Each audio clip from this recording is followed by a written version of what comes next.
Tommy और Jerry episode 2। घर में एक पुरसकून सुबह थी। खिड़की से आती धूप फर्श पर सुनहरी लकीरें बना रही थी। टॉमी सुकून से बैठा दूध पी रहा था और जेरी किचन के कोने में छोटी सी रोटी का टुकड़ा चबाने में मसरूफ था।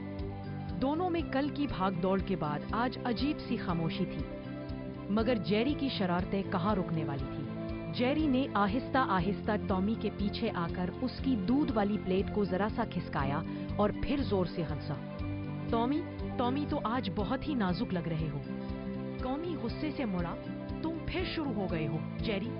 बस फिर क्या था, दोनों की मशहूर व मारूफ दौड़ फिर से शुरू। टॉमी पूरे घर में जेरी के पीछे भागता रहा, कभी कुर्सियों के नीचे, कभी अलमारी के ऊपर और कभी पर्दों के पीछे।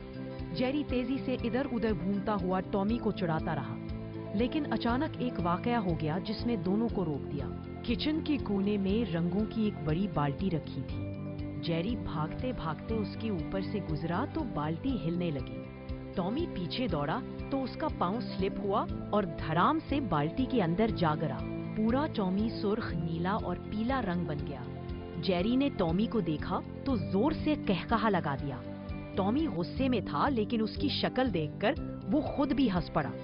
दोनों थक कर बैठ गए। जेरी ने आहिस्ता से कहा, टॉमी कभी कभी शरारत मजे की होती है, लेकिन दोस्ती सबसे अहम है। टॉमी ने मुस्कुराकर सर हिलाया।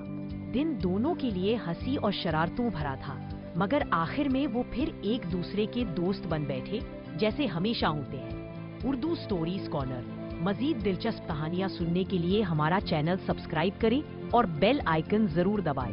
Thanks for watching.